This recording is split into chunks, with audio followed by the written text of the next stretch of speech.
Are you feeling a sharp pain in your lower back or hip that shoots down your leg? Chances are you're dealing with sciatica, one of the most painful musculoskeletal conditions out there. I'm Dr. Clayton, and welcome to Empower Health and Performance, where I help you evolve through movement so you can keep doing what you love pain-free. Here's the good news. Sciatica relief is possible naturally and without equipment. In this video, I'll guide you through some powerful sciatic nerve stretches and exercises that are not only safe but simple and proven to help reduce nerve pressure and ease radiating pain. No fancy gear, no guessing work, just real effective movement. Plus, stick around to the end where I'll break down key activities you need to avoid so you don't make things worse. Before we jump in, leave a comment, let me know what triggered your sciatica. Your story could help others too. This first movement is called a static opener. It's a great way to take pressure off the nerve. You're going to lay on the side that does not have pain.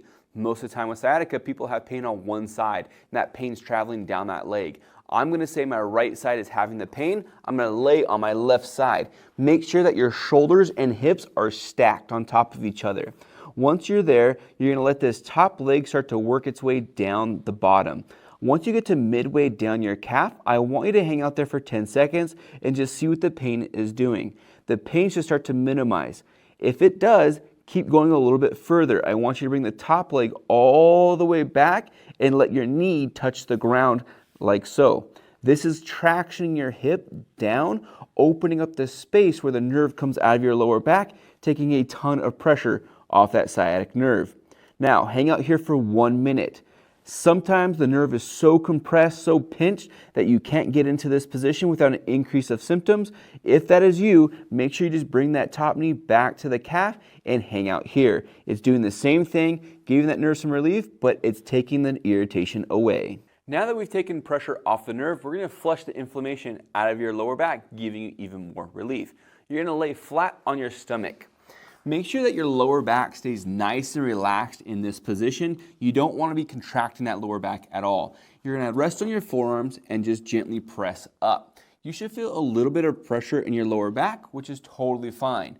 But if you feel pain traveling down your leg, stop immediately and do less of a movement. That is called peripheralization, and we do not want that. We want centralization where the pain is starting to isolate into your lower back. A lot of times patients also try to go up onto their hands and get a really aggressive stretch like this. That is completely unnecessary. Just stay on your forearms and just do 15 reps like so. We've taken pressure off the nerve. We've flushed the inflammation out of your lower back. Now we need to get that nerve to start gliding past where it's being pinched. And this is the best way to do that with a nerve glide. You're going to lay flat on your back. You're going to take the non-affected leg. So my left leg is the side that does not have pain. You're going to bend that leg, grab the back of your thigh where your hamstring is, and as you go to straighten your leg, you're going to point your toes up towards the ceiling.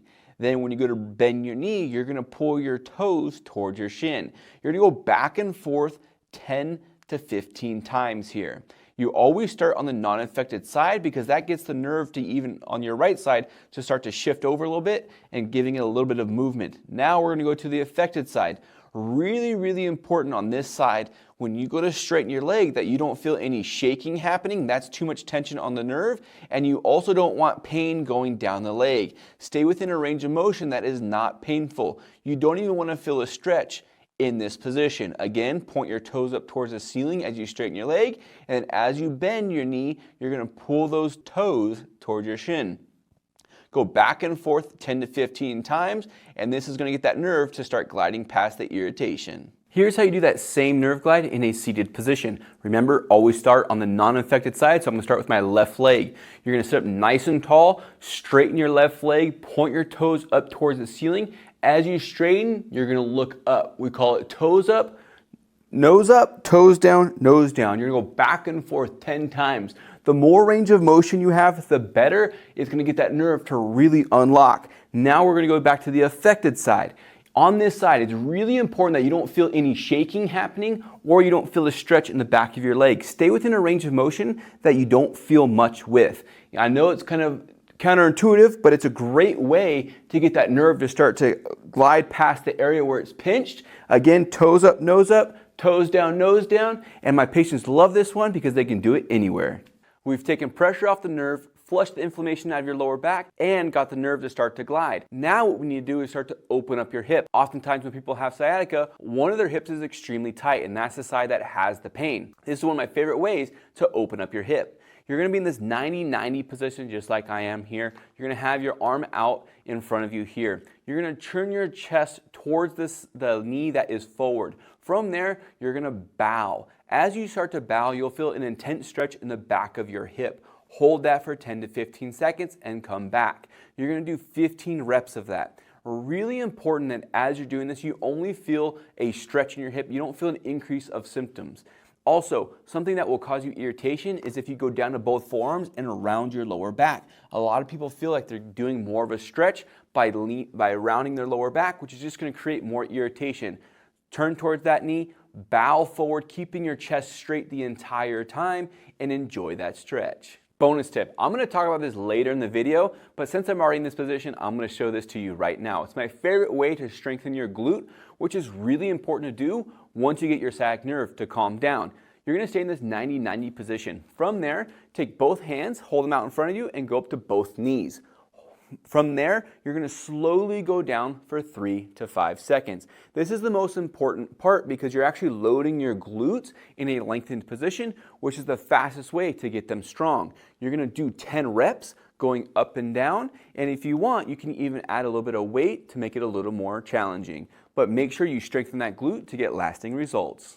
We've taken pressure off the nerve, we've flushed the inflammation out of your lower back, we've got the nerve to start to glide past where it's being pinched. We've stretched your hip, not only stretch your hip, but stretch the middle of your back, which is super important. We get everything around your lower back to start to move so you can take pressure off that nerve. You're going to be on all fours. Your hands are going to be out in front of you quite a bit. Your knees are going to be a lot wider than your hips, and you're going to bring your heels together. From there, you're simply just going to sit back on your heels.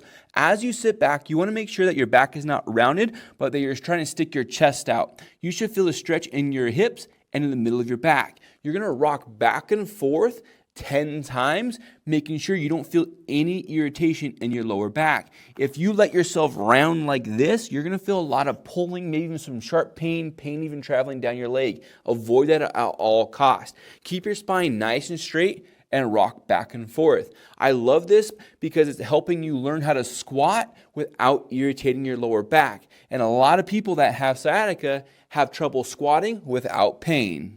We took pressure off the nerve, we flushed the inflammation out of your lower back, started to get that nerve to glide past where it was pinched. Then we started working on some mobility exercises. Now we're getting into the strengthening exercises, which is going back to that bonus.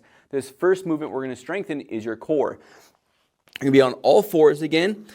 Hands underneath your shoulders. Knees are going to be wider than your hips. Really important you keep the same distance the entire time. From here, you're going to take the opposite hand and opposite knee and reach out, making sure that you feel your core working the entire time. Hold that for 3 seconds, and then you're going to come back and switch. Once you come back into the center, make sure that you don't bring your knees closer together and that you keep the same distance. Also, you want to make sure that you're not shifting side to side as you do the exercise.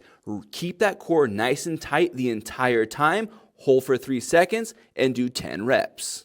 We're going to stick with strengthening your core. You're going to make sure that you lay on the side that does not have pain. So again, I'm laying on my left side because my right side has the pain. Your knees are going to be slightly out in front of you, about a 45-degree angle, and your feet behind you, with your elbow directly underneath your shoulder. From there, you're going to lift your hips up and then bring your hips forward, holding for 3 seconds. Then you're going to slightly sit back into a chair, tap your butt, and come right back up. At the top, it's really important that you don't lead with your chest and feel your back arching. Keep your core engaged the entire time and hip away from the ground. In this position, you're actually strengthening the top side, so the side that's affected, you're strengthening that part of your lower back and core. It's one of my favorite ways to get that area to start getting some relief. The last area you're going to strengthen are your glutes and hamstrings. You're going to lay on your back with your knees bent. Now, the closer your heels are to your butt, the easier the exercise. The further away they are, the harder the movement. So you're going to kind of find a nice midway point. From there, you're going to drive your heels through the ground, and that should automatically get your hips to start to lift up. Once you're at the top, you should feel your hamstrings and glutes engaging. You should feel no lower back pain or your quads working. So if you feel your quads working, that means you're trying to push your feet out that way, which is pushing you up. You want to make sure that you feel like there's a bug underneath your heel and you're going to smash that bug because you're smashing it so hard. If you feel lower back pain, that means you might be tucking your pelvis like this, which is actually going to create more irritation. Keep that pelvis in neutral as you drive your heels through the ground, lifting your hips. You're going to do 10 reps, making sure that you feel your glutes and hamstrings doing all of the work. As I mentioned earlier in the video, these are the activities you need to avoid so you don't cause further irritation to your sciatic nerve.